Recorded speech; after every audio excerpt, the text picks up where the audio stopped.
आप सबने कभी तराजू देखा है? देखा है ना? तराजू का कौन सा पलड़ा नीचे जाता है जिसमें वज़न ज़्यादा होता है? तो वो जो तराजू का पलड़ा है, वज़न ज़्यादा है, वो नीचे आपका पलड़ा है। आप सब एक बार खुद के लिए तालियां बजा दीजिए। बहुत अच्छे श्रोता इस बार मफतलाल जी ने दिए, पैसे बेशक कम दिए। दिए ये क्या कम है? हाँ, ये तो इनका बड़प्पन है। मफतलाल जी सब चीज़ें मुफ्त की ढूंढते रहते हैं। नाम का प्रभाव पड़ता है बल्कि हाँ, जी ऐसी। इनका नाम मुफतलाल ही रख दिया गया। सच में ढूंढते रहते हैं, किसी से भी बात करते हैं तो पूछते हैं, भाई तू मेरे लिए फ्री में क्या कर देगा? विनोद भाई सुनना, तू मेरे लिए फ्री में क्या कर देगा? बोला क्या करना है? बोला देख मैं तो कभी भी फ्री में बुला लेता हूँ, तू क्या करेगा? बोला जी मैं कब्र खोदता हूँ।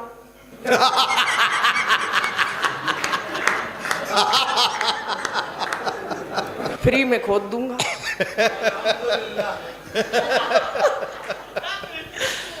हंसी की बातें कहीं से निकल आती है। लेकिन आज जब मोनिका प्रेम का गीत सुना रही थी और सब ताली बजा रहे थे तो मुझे लगा कि कौन कहता है बूढ़े इश्क नहीं करते। पुराना कुकर क्या सीटी बजाना छोड़ देता है?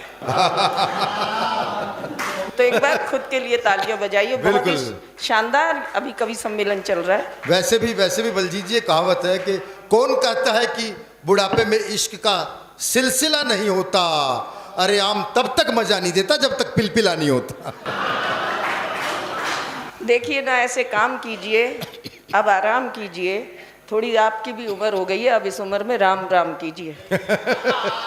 भैया आज तो सारा देश ही राम राम कर रहा है जब से राम मंदिर बना है। हाँ बिल्कुल, राम की उससे याद आया जी। मैं नई एक कविता है, उसका एक छंद दे देती हूँ, फिर अपने उसमें आती हूँ। स्वागत। कभी ये दिल से निकली आवाज़ है और मुझे लगेगा ये मंच शायद नई कविताओं के लिए बहुत अच्छा है और आपके माध्यम से जनता तक पहुँचाना चाहती हूँ। जो दिल की आवाज़ निकली थी इन दिनों, और दिल की आवाज़ हमेशा सच्ची होती है, ये मेरा मानना है कि इस मिट्टी की कोख से, सुनिएगा, इस मिट्टी की गोद से, एक माँ की कोख से हाँ मैं जनी हूँ।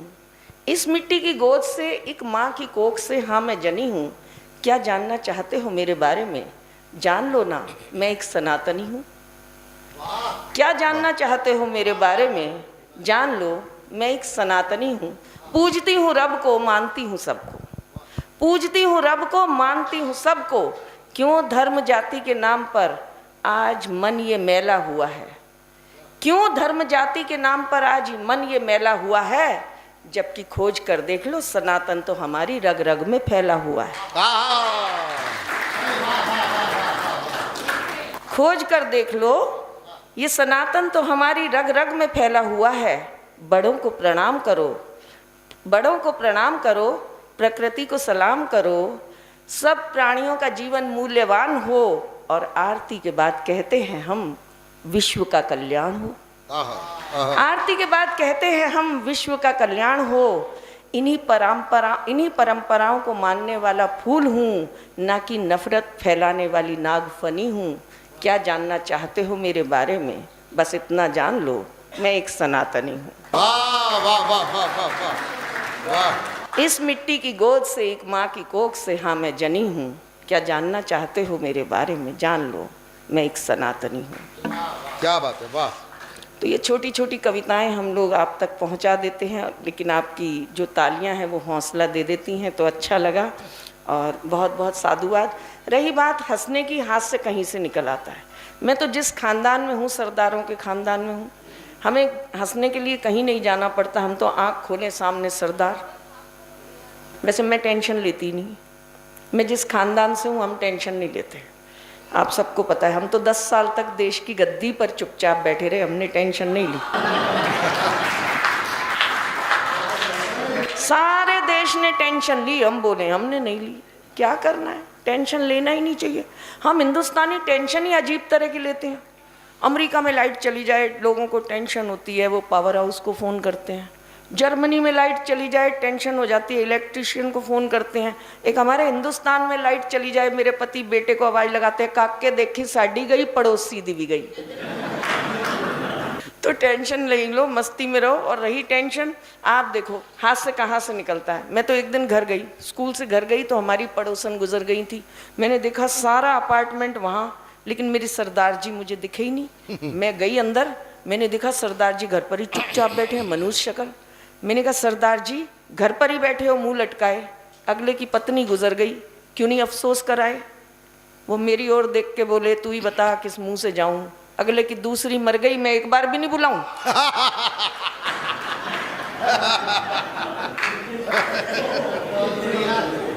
बताओ। अच्छा, हमारे तो पड़ोस में ही ऐसा माहौल हो जाता है कि क्या कहूँ। हमारे एक पड़ोसी हैं, उन्होंने कार ली, लोन लेके ली थी, लेकिन लोन नहीं चुका पाए। तो आपको पता है लोन नहीं चुकाओ तो क्या होता है, बैंक वाले आते हैं और जिस चीज़ के लिए लोन लिया होता है उठा के ले जाते हैं। तो बैंक की किस्त नहीं दी तो पड़ोसी कार उठा के ले गए, पति फिर मनुष्य शक्ल बना के बैठ गए। मैंने कहा कार पड़ोसियों की गई, मनुष्य शक्ल तुमने क्यों बनाई। बोले तू नहीं समझेगी। मैं कहा आप समझा दो। बोले देख पड़ोसी ने लोन लेके कार ली। मैं कहा हाँ जी। बोले लोन की किस्त नहीं दी। मैं कहा हाँ जी। बोले बैंक वाले आए कार उठा के ले गए। मैंने कहा हाँ जी। बोले काश पहले पता होता, लोन लेके शादी करवाता, किस्त नहीं चुकाता। सही कह रही हूँ, लेकिन पंगा मत लेना महिलाओं से। देखो आप एक कवित्री रखते हो, कोने में बिठा देते हो, ऋतु जी ने बताया, लेकिन ऋतु जी ने कवित्री सम्मेलन किया, एक को भी कोने में नहीं बिठाया, 3-4 सब नीचे बिठा दिए। क्या बात है। लेकिन एक बात आपसे कहना चाहती हूँ, आप सबने तराजू देखा है। तराजू का कौन सा पलड़ा भारी होता है, जिसमें वजन ज़्यादा होता है। तो आप सब यहाँ जो बैठे हैं, हम वज़न में बहुत कम हैं। आप सभी को प्रणाम करती हूँ, और जिनके कारण आज मैं यहाँ हूँ, राष्ट्रीय कवि संगम के अध्यक्ष आदरणीय जगदीश मित्तल जी। क्या बात है, वाह। वो 2 कदम अगर मेरे राष्ट्रीय कवि संगम की ओर 2008 में ना गए होते तो आज ये बलजीत कौर इन सब बड़ी कवित्रियों के बीच लायक नहीं हो सकती थी। मुझ जैसे कई लोगों को हम तक लाने वाले आदरणीय जगदीश मित्तल जी, आपको प्रणाम करती हूँ। क्या बात है, बहुत साधुवाद। बाकी हंसने के लिए मैं तो देखो सरदारों के घर से हूँ, जाना ही नहीं पड़ता कहीं, आँख खोलो सामने सरदार। अब आप ही बताओ, आप लोगों के यहाँ खानदान में लड़की बड़ी हो जाती है तो शादी करने के लिए लड़का ढूंढा जाता है। हमारे यहाँ लड़की बड़ी हो जाती है तो सरदार ढूंढा जाता है। मैं ग्वालियर की बेटी, अब तो ज़माना ही बदल गया, अब तो मोबाइल है, ये सब कुछ है। और जब मेरी शादी हुई तो शादी से पहले तब क्या परंपरा थी आप सब जानते हैं, कि जब लड़का यानी सरदार जी जो देखने आए, घर पर आए, चाय के प्याले रख दिए गए, मम्मी भी बैठी थी, पापा भी बैठे थे। थोड़ी देर बाद मम्मी रसोई में चली गई, जो पापा कभी रसोई में नहीं गए वो भी चले गए। हमको अकेले बिठा दिया कि बात करो। 1 मिनट, 2 मिनट, 3 मिनट, कोई बात ही नहीं हुई। मैंने कहा कुछ तो बोलो सरदार जी। बोले भैन जी किन्ने भैन भरा हो। बहुत अच्छी बात, क्या बात है। मैंने कहा अभी तक तो मेरा एक भाई था, तुसी दूजे हो गए ससुर। बहुत अच्छी। अच्छा, आजकल की तरह का ऐसा ज़माना भी नहीं था कि फ्लैट हो गई किसी को पता नहीं चले।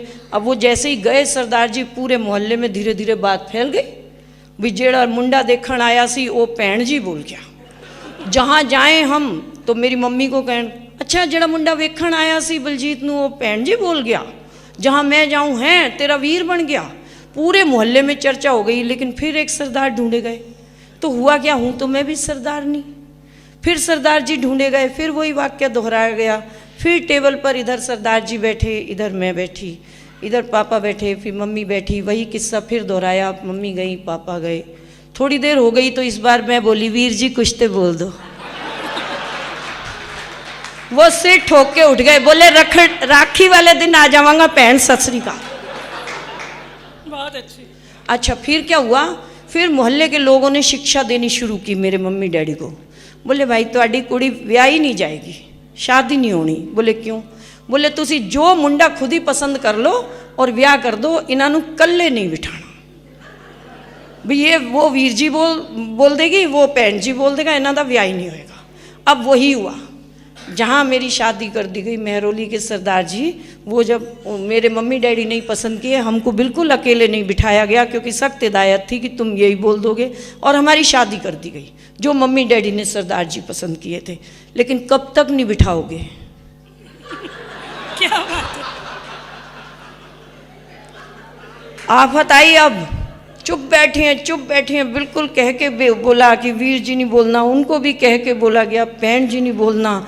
तो मैंने डरते डरते कहा कि सरदार जी कुछ तो बोलो। तो सरदार जी बोले बहुत घबराहट हो रही है, तू एक गाना सुना दे। मैंने गाना शुरू किया, भैया मेरे। बोले चुप हो जा मेरी माँ। अपन संस्कारी बच्चे थे उस समय के ऋतु जी, क्या बात कोई और गाना ही नहीं आता था। फिर हम अगले दिन हम गए शिमला। जब हम गए शिमला तो वहाँ पर सरदार जी ने देखा कि एक ड्राइवर थे, वो भी सरदार जी थे। पता नहीं क्या दिल में आया, बोले तू परे हट जा, गड्डी तू नहीं चलाएगा, मैं आप पे चलाऊंगा। सरदार जी ने गाड़ी ड्राइव की और मैं साथ वाली सीट पर बैठी। मैं साथ वाली सीट पर बैठी और सरदार जी गाड़ी चला रहे हैं। और शिमला की पहाड़ियाँ आपने देखी, मोड़ आए, सरदार जी ने इतनी तेज मोड़ काटा कि मुझे लगा खाई में गिर जाएंगे, पर मैं डरते डरते कुछ नहीं बोली। दूसरा मोड़ आया, फिर खाई में गिरते बचे, और तीसरे मोड़ पे तो एक पहिया भी उतर गया। फिर भी गाड़ी ऐसे कट गई तो मुझसे रहा नहीं गया।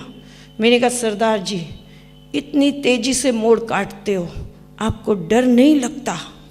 बोले डर तो तब लगे जब मैं आंखें खोल के मोड़ काटूं। क्या बात है, बहुत खूब। बोले मोड़ आंदा है, मैं ते अखा बंद कर लेना, कट गया ते सतनाम नहीं ते वाहिगुरू जी। वो दिन आज का दिन। अपन ने टेंशन दी नहीं उनको गाड़ी चलाने की, अब हम खुद ही गाड़ी चलाते हैं। कौन वाहिगुरू जी करा लेगा, और क्या। और देखो टेंशन देने की चीज़ ही नहीं, देने की चीज़ है, लेने की है ही नहीं। क्यों लेनी टेंशन? हम तो 10 साल तक देश की गद्दी पे चुपचाप बैठे रहे, हमने टेंशन नहीं ली। सारे देश ने टेंशन ली, हम बोले।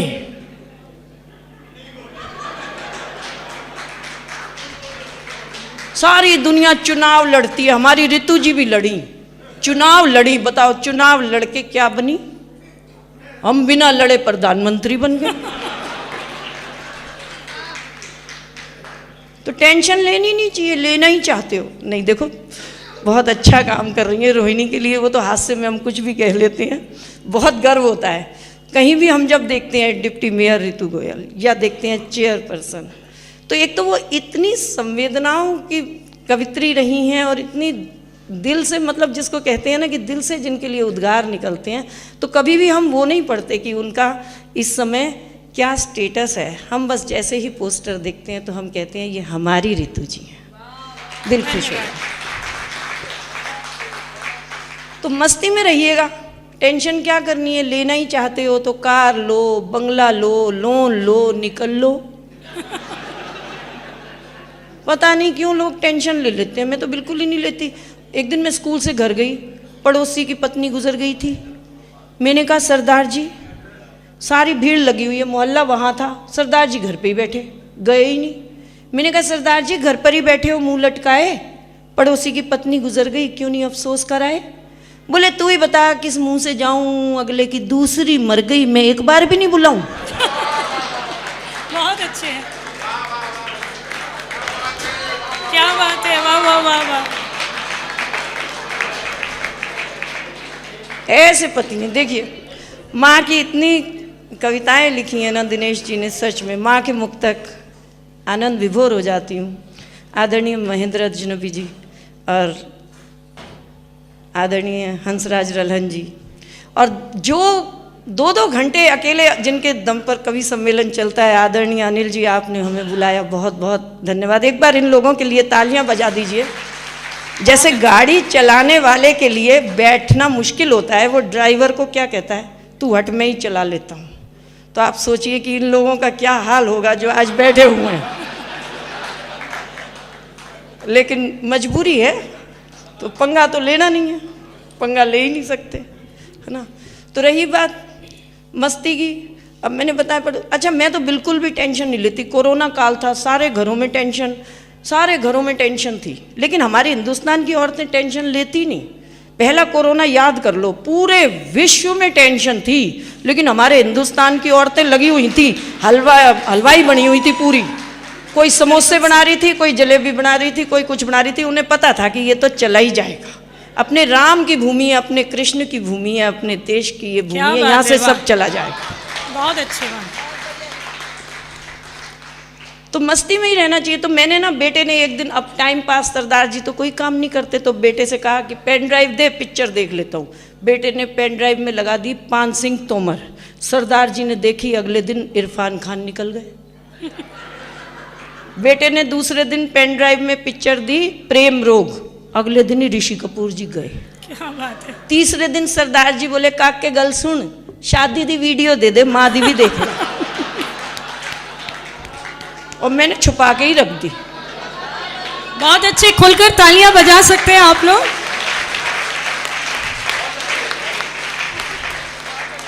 अभी जब आ रहे थे, और क्या, पत्नियों का तो राज चलता है। अभी जब आ रहे थे तो मैंने सोचा दिनेश जी चलेंगे। मैंने कहा दिनेश जी आप चलेंगे ना वहाँ? बोले हाँ मैं भी चलूँगा, लेकिन आज सुबह लड़ाई हो गई, इंदू जी भी चलेंगी। तो मैंने कहा इंदू जी से क्यों डर लगता है?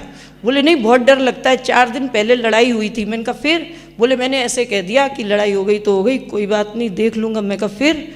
बोले वो जा रही थी। मैंने कहा मेरा क्या बिगाड़ लेगी? तो मैंने कहा फिर क्या हुआ? बोले मेरे मोबाइल का चार्जर लेके ही चली गई। तो पत्नियां कुछ भी कर सकती हैं। इंदू जी के लिए भी तालियां बजा दो। बहुत मस्ती का, अच्छा समय का मुझे पता नहीं चलेगा, बता देना, बस 5 मिनट। ठीक बात है, हाँ कोई बात नहीं। क्या मैं टेंशन लेती ही नहीं? मैंने तो बता दिया आपको, टेंशन लेने की चीज़ ही नहीं है, मस्ती में रहो। और रही बात, मैं कैकई बनती थी, अनिल जी ने बिल्कुल सही बताया।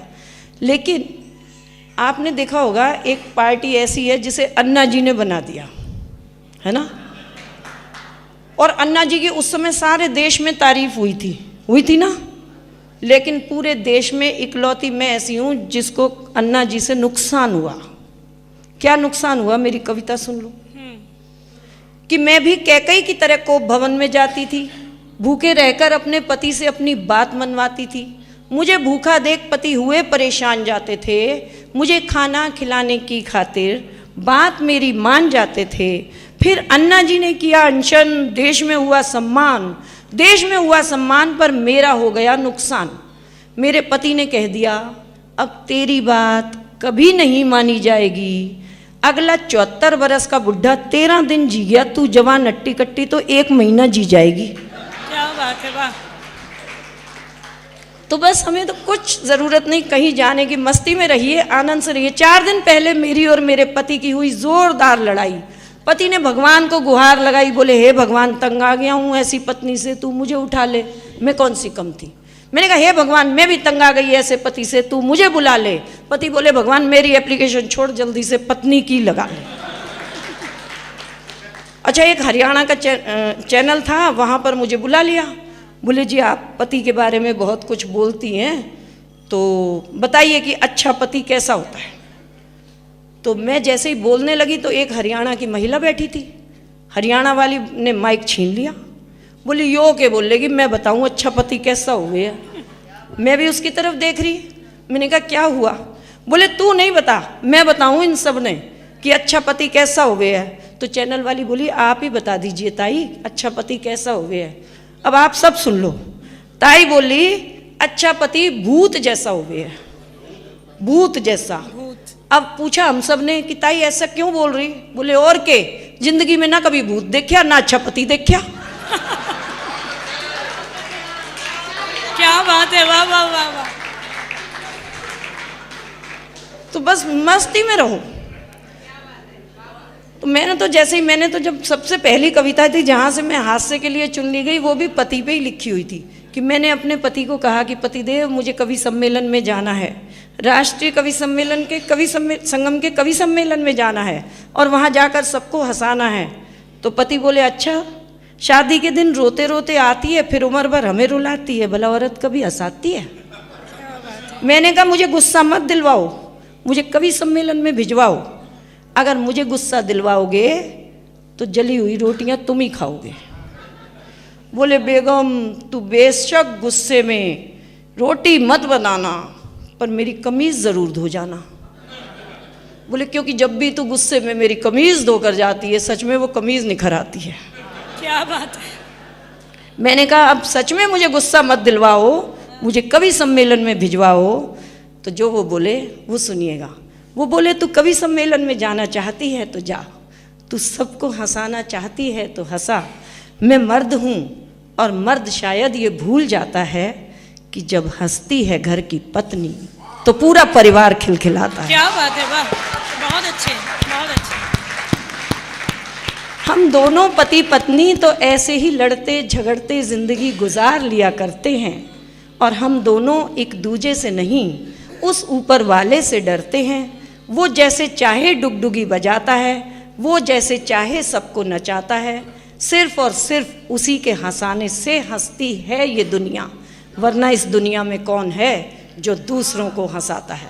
क्या बात है, बहुत अच्छी, वाह। और मैंने राष्ट्रीय कवि संगम से एक बात अवश्य सीखी आदरणीय जगदीश जी से कि कितना भी हंसाओ, कितनी भी कविताएं हास्य में सुनाओ, पर राष्ट्र जागरण धर्म हमारा, कभी ना कभी ऐसा कलम ज़रूर होनी चाहिए कि कुछ संदेश ज़रूर देकर जाएं। आज हमारी पीढ़ी जो है और आज हम जिन बच्चों को देखते हैं वो बिल्कुल 5G बच्चे हैं। तो कहीं ना कहीं उन बच्चों पर छोटी सी बहुत छोटी कविता सुनाकर स्थान लूँगी क्योंकि समय कम है और मैं इन सबको भी सुनना चाहती हूँ। तो बहुत छोटी सी कविता कि वो बच्चे कि ढूंढ रही हूँ वो बच्चे जो मदर्स डे नहीं मनाते थे। ढूंढ रही हूँ वो बच्चे जो मदर्स डे नहीं मनाते थे, पर माँ जब भी आवाज़ दे हाँ माँ कहकर दौड़े चले आते थे। क्या बात है। ढूंढ रही हूँ वो बच्चे जो मदर्स डे नहीं मनाते थे, पर माँ जब भी आवाज़ दे हाँ माँ कहकर दौड़े चले आते थे। शायद बैटरी वाली कारें या मोबाइल नहीं थे उस वक्त, शायद बैटरी वाली कारें या मोबाइल नहीं थे उस वक्त, इसीलिए बच्चे पापा की पिद्दी पर घोड़ा बनकर चढ़ क्या जाते। बात है, वाह वाह वाह, बहुत अच्छा। ढूंढ रही हूँ वो बच्चे, शायद सादा ही था खान पान, शायद सादा ही था खान पान और आंखों पर नहीं थे बच्चों के चश्मे, इसीलिए माँ बाप के आंसू बच्चों को जल्दी नजर आ जाते थे। क्या बात है, वाह वाह वाह, क्या बात है। बहुत शुक्रिया। और रुपए नहीं सिक्के मिला करते थे जेब खर्च, रुपए नहीं सिक्के मिला करते थे जेब खर्च, शायद इसीलिए पैसों का वजन कुछ ज्यादा समझ पाते थे।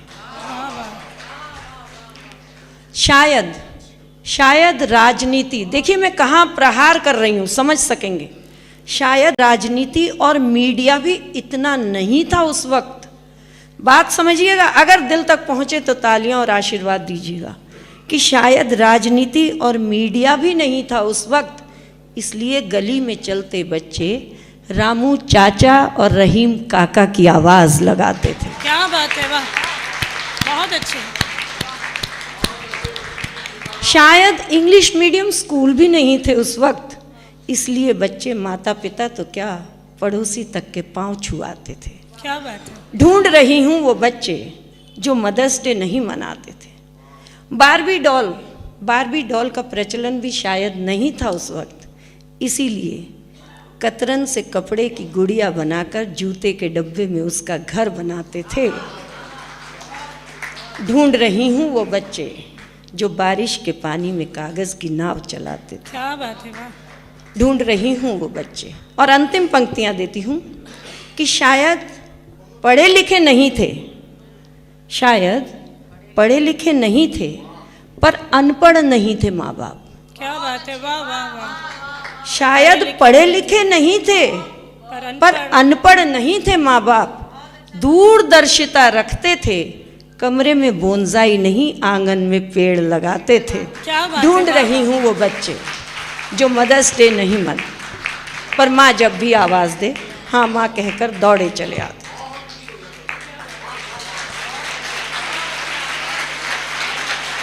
शुक्रिया।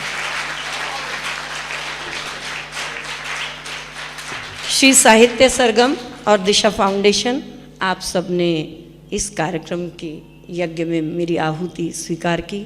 आप सबका बहुत साधुवाद।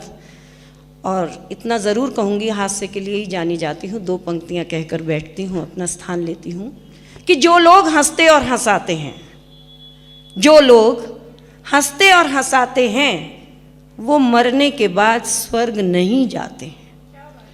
जो लोग हंसते और हंसाते हैं, वो मरने के बाद स्वर्ग नहीं जाते हैं, क्योंकि वो लोग तो जहाँ बसते हैं उसी जगह को स्वर्ग बनाते हैं।